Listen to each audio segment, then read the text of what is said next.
Cheese is not the first food most people think of when considering vitamin A sources, and for fresh, high-moisture varieties like ricotta and fresh mozzarella, the vitamin A content is modest enough that this intuition is approximately correct.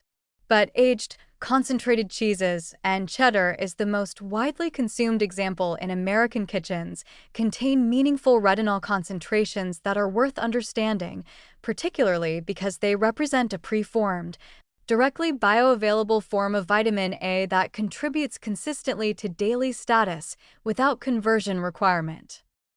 The difference in vitamin A content between aged cheddar and fresh mozzarella is substantial, roughly 3 times more retinol per ounce in aged cheddar.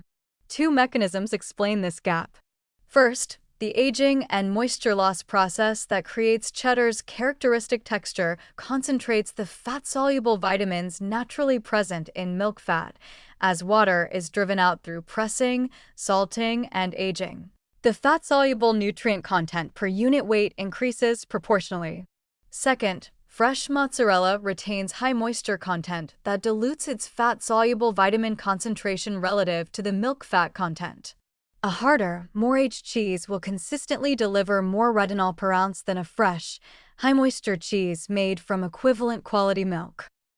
The milk source quality propagates into cheese quality in the same way it affects butter. Cheddar made from grass-fed milk contains more retinol than cheddar made from grain-fed milk because the beta-carotene in fresh grass is converted to retinol by cows and concentrated in their milk fat. The yellow-orange tint in naturally colored aged cheddar from grass-fed sources reflects this carotenoid to retinol conversion.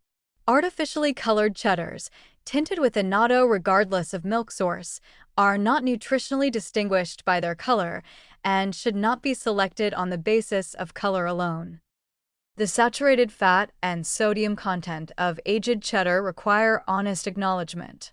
A 1-ounce serving contains approximately 6 grams of saturated fat and 180 milligrams of sodium, meaningful contributions to daily totals for people managing cardiovascular risk or hypertension.